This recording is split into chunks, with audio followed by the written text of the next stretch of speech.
1980 წლის 26 აგვისტოს ღამე ნევადის შტატში მდებარე კაზინოსა და სასტუმრო ჰარვის ადმინისტრატორმა თავისი ოფისის სიახლოვეს მეორე სართულზე რაღაც დიდი ზომის ნივთი აღმოაჩინა.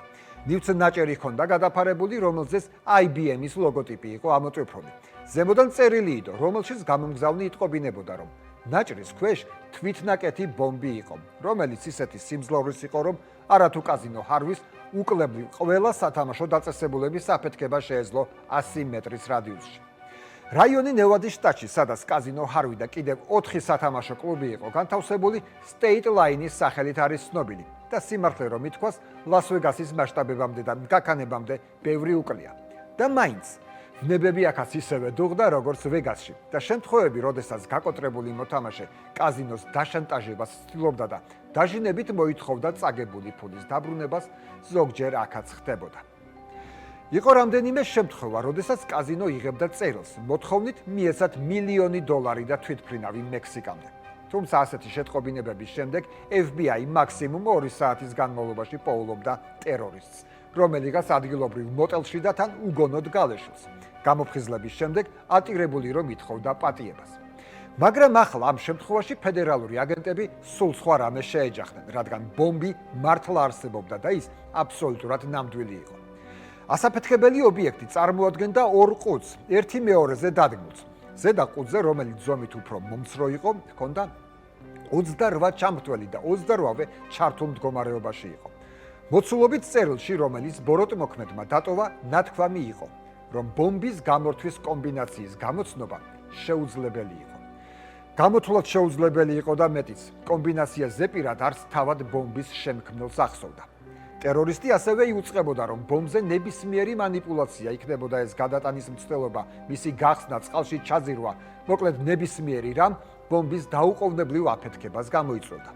ჯოჯოხეთის მანქანა მისი შემქმნელის მტკიცებით ისე იყო მოწყობილი, რომ აღჭურვილი იყო მოძრაობის დეტექტორებით, რომელიც მიერთებული იყო სპეციალურ მოწყობილობასთან, რომელსაც თავის მხრივ დეტონატორი მოქმედებაში მოჰყავდა. სპეცაგენტებმა ბომბი რენტგენით გააშუქეს და დაინახეს, რომ შიგნით აუარება რაოდენობით ასაფეთქებელი ნივთიერება, ელექტრონიკა და კაბელები იყო. ამით სპეცსამსახური დარწმუნდა, რომ ბომბი ნამდვილი იყო. ტერორისტი წერილში წერდა, რომ დეტონატორის გათიშვის სქემას $3,000,000 სანაცვლოდ გაამჟღავნებდა. ფული $100 კუპირებით უნდა მიეღო და რა თქმა უნდა, დანიშნული არ უნდა ყოფილიყო. ამასთანავე ფული ვერტმფრენში უნდა ჩაეტვირთა და ადგილობრივი აეროპორტის განაპირას უნდა დაეყენებინათ. შემდგომი ინსტრუქცია ტერორისტის თქმით, მითითებულ ადგილას მდებარე ტელეფონის ჯიხურში ინახებოდა. პოლიციამ და FBI-მ პირველ რიგში სახიფათო ზონაში მყოფი ყველა ადამიანის ევაკუაცია მოახდინა. დაახლოებით 600 ადამიანი გამოვიდა. ამის მერე კაზინო და სასტუმრო ჰარვი სპეცაგენტების გარემოცვაში მოექცა და საქმეს უკვე ისინი შეუდგნენ. აგენტი ბილ ჯონკი პირველი იყო, ვინც ბომბი ნახა და როგორც მოგვიანებით დაწერა, მისმა ზომამ დამზადების ხარისხმა ის გააოგნა. ფოლადის ყუთები, რომლებიც მასიურ ურიკაზე იდო, იდეალური სიზუსტით იყო დამზადებული და დეტალები ყოველგვარი ღრიჭოების გარეშე იყო ერთმანეთზე მორგებული. ერთი შეხედვითაც ცხადი იყო, რომ ბომბი პროფესიონალის დამზადებული იყო, რომელიც არაფერზე დაიხევდა უკან თავისი ფულის მისაღებად. კაზინო ჰარვის მეპატრონმა, ჰარვი გროსმა, კატეგორიული უარი განაცხადა, ბოროტმოქმედისთვის ფული გადაეხადა.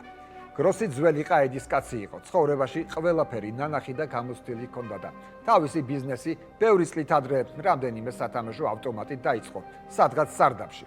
1980 წლისთვის კი უკვე მთელი სათამაშო იმპერიის მფლობელი გახდა, ასე რომ მისი შეშინება ადვილი სულაც არ გახდა. ბიზნესმენმა განაცხადა, რომ მას სულაც არ აშინებდა კაზინოს აფეთქება და მხოლოდ იმაზე წუხდა, რომ მისი თანამშრომლები უმუშევრები დარჩებოდნენ. რაკი ჰარვი გროსმა ფულის გადახდაზე უარი თქვა, ფედერალურმა აგენტებმა ჩანთა თავისი ყალბი დოლარებით გაავსეს და შემდეგ ეს ჩანთა ვერტმფრენით ტერორისტის მიერ მითითებულ ადგილზე მიიტანეს. ტელეფონის მითითებულ ჯიხურში ვერტმფრენის პილოტმა მორიგი წერილი გახსნა, რომელშიც მითითება იყო, გაფრენილი იყო აეროპორტიდან 40 კილომეტრით დაშორებულ ადგილას და იქ დაალოდებოდა მორიგ სიგნალს. ვერტმფრენი ნახევარი საათის განმავლობაში მითითებული კვადრატის თავზე დაფრინავდა და პილოტმა მოკლე ნათებად შენიშნა, თუმცა ნათების წყარო ვერ დაადგინა. სიგნალი აღარ განმეორებულა. ამის მერე ვერტმფრენი უკან აეროპორტში დაბრუნდა და რაც მთავარია, ბოროტმოქმედის კონტაქტზე აღარ გამოსულა. ფედერალური აგენტები საგონებელში ჩავარდნენ. არანაირი ახსნა ტერორისტის ქმედებას არ ჰქონდა. ამასობაში კაზინო ხარვის გარშემო ვითარება სულ უფრო იძაბებოდა. ინფორმაციამ ბომბის არსებობის შესახებ, როგორც მოსალოდნელი იყო, პრესაში გაჟონა და ტერიტორიაზე ჟურნალისტების და ასევე სეირის მოყვარულთა მთელმა არმიამ მოიყარა თავი. ყველას სურდა საკუთარი თვალით ენახა შეერთებული შტატების ისტორიაში ყველაზე დიდი თვითნაკეთი ბომბის აფეთქება. ისეთი თავზეხელაღებული ტიპებიც აღმოჩნდნენ, რომ პოლიციის ალყის გარღვევა და ბომბის საკუთარი თვალით ნახვა მოინდომეს. 27 აგვისტოს გამთენიისას კაზინოს ოფისში ტელეფონის ზარი გაისმა და მამაკაცმა, რომელმაც საკუთარი ვინაობის გამხელა საჭიროდ არ მიიჩნია, განაცხადა, რომ საჭირო იყო ნომერი 5 ტუმბლერის გათიშვა. ამის მერე მამაკაცმა სასწრაფოდ გათიშა ტელეფონი და ისიც კი არ უთქვამს, რას გამოიწვევდა 5 ნომერი ტუმბლერის გამართვა. ამდენად ფედერალურმა აგენტებმა და ბომბების გაუნებელყოფის სპეციალისტებმა ეს ვარიანტი არც კი განიხილეს. ბომბის გაუნებელყოფის ერთადერთ გზად მონროს სარისკო მეთოდის გამოყენება რჩებოდა. რას ნიშნავს მონროს მეთოდი? გამნამხველები ახდენენ ზუსტად მართულ აფეთქებას, რა დროსაც კუმულატიურ ნივთიერებებს იყენებენ, რომელმაც ასაფეთქებელი მოწყობილობების ნაწილებს შორის კონტაქტები მყისიერად უნდა გაანადგუროს, რაც ბომბს აფეთქების შესაძლებლობას აღარ მისცემს. ასეთი მეთოდის გამოყენებისას, როგორც წესი, დადებითი შედეგის ალბათობა 30%-ს არ აღემატება. მაგრამ ფედერალურ აგენტებს სხვა ვარიანტი უბრალოდ არ ჰქონდათ. ჰარვი გროსმა, კაზინოს მფლობელმა, დაუფიქრებლად მისცა თანხმობა განაყმვიც ასეთი მეთოდის გამოყენებაზე. მიუხედავად იმისა, რომ ამ მეთოდს დიდი ალბათობით მთელი მისი ქონების განადგურება შეეძლო. მართული მუხტით გაუნებლების ოპერაცია ბომბის აღმოჩენიდან 35 საათის მერე განხორციელდა და დიდი აფეთქებით დასრულდა. არავინ დაშავებულა, მაგრამ აფეთქებამ კაზინო ჰარვის დიდი ნაწილი დაანგრია. სპეციალისტები ამბობენ, რომ ეს აფეთქება State Line-ში 1980 წელს ისტორიაში თვითნაკეთი ბომბის ყველაზე ძლიერი აფეთქება იყო 1993 წლამდე, როცა მსოფლიო სავაჭრო ცენტრის ტყუპებში ჩრდილოეთის კოშკში განხორციელდა ტერაქტი. კაზინოს აფეთქებიდან კი მაყურებელმა და სეირის მოყვარულებმა წარუშლელი შთაბეჭდილება მიიღეს. გამაყრუებელ ხმას დამაბრმავებელი სიკაშკაშე მოხვა. ცაში კვამლის და მტვრის უზარმაზარი სვეტები აიჭრა. აფეთქების ეპიცენტრიდან 100 მეტრის მოშორებითაც კი ზეციდან კაზინოს მონეტების და შეტრუსული დოლარების წვიმა წამოვიდა. ფედერალურ აგენტებს და პოლიციას სასწრაფო წესით მოუხდათ ხალხის კიდევ უფრო უკან გადაწევა. ღირებული სამხილები და კაზინოს საკუთრების დატაცება, რომ აეცილებინათ თავიდან. და როდესაც მტვერი გაიფანტა, აღმოჩნდა, რომ აფეთქების მართლაც შთამბეჭდავი მასშტაბის მიუხედავად, კაზინოს ერთი ფრთა მაინც გადარჩა და მხოლოდ ფანჯრები ჩაელეცა. ამიტომ მეპატრონის მონდომებით კაზინოს ამ გადარჩენილ ნაწილში აფეთქებიდან სულ რაღაც 2 დღის შემდეგ თითქოს არაფერი მომხდარიყოს, ცხოვრება ისევ დუღდა. ადამიანები ისევ თამაშობდნენ და დიდ ფულს აგებდნენ. კაზინოს პოპულარობა ტერაქტმა მხოლოდ გაზარდა და იქ მოხვედრა ყველა მოთამაშეს სურდა. ჰარვიში ტევა აღარ იყო. კაზინოს აღდგენა კი 12 მილიონი დოლარი დაჯდა. ეს თანხა 6-ჯერ აღემატებოდა გამოსასყიდ თანხას, მაგრამ ჰარვი გროსი ჭკვიანი ბიზნესმენი იყო. ამ ფულის უდიდესი ნაწილი ხომ დაზღვევა მაუნაზღაურა. ტერაქტიდან 1 წლის თავზე კი იმ ადგილას აფეთქების ყოველგვარი კვალი წაშლილი იყო. კაზინოს სრულად აღდგენილი გახდა და იმხელა შემოსავალი მოჰქონდა, რომ 5 წელიწადში ჰარვი გროსმა გვერდით კაზინოს ახალი კორპუსიც კი ააშენა. და დაუბრუნდათ ტერაქტის გამოძიებას. ფედერალურმა აგენტებმა აღმოაჩინეს, რომ გამომძალველის პოვნა, რომელმაც ასეთი ფეიერვერკი მოაწყო, სულაც არ ყოფილა რთული. პოლიციამ გამოთვალა ფურგონი, რომელიც ბომბის აღმოჩენის წინა ღამეს საეჭვოდ დაბოდიალობდა კაზინოს სიახლოვეს. ფურგონის მფლობელი, როგორც გაირკვა, ტერორისტის შვილი აღმოჩნდა. გამოძიება ძაბს გაყვა და ამ ძაბს ერთი შვილი, მეორე შვილი, მამის საყვარელი და ბოლოს თავად გამომძალველი მოხვდნენ. ამის მერე ბოროტმოქმედთა დაკავება, როგორც ამბობენ, მხოლოდ ტექნიკის საქმე იყო. ბოროტმოქმედი ჯონ ბრიჯესი აღმოჩნდა. ის უნგრეთში იყო დაბადებული, ეროვნებით გერმანელი და მეორე მსოფლიო ომის დროს ლუფტვაფეში მსახურობდა. ომი პილოტისთვის საბჭოთა ტყვეობაში დასრულდა, სადაც მან მთელი 8 წელიწადი გაატარა. გათავისუფლების შემდეგ პილოტი ამერიკაში წავიდა. სახელი შეიცვალა და ასე ვთქვათ, ცხოვრება ახალი, სუფთა ფორცლიდან დაიწყო.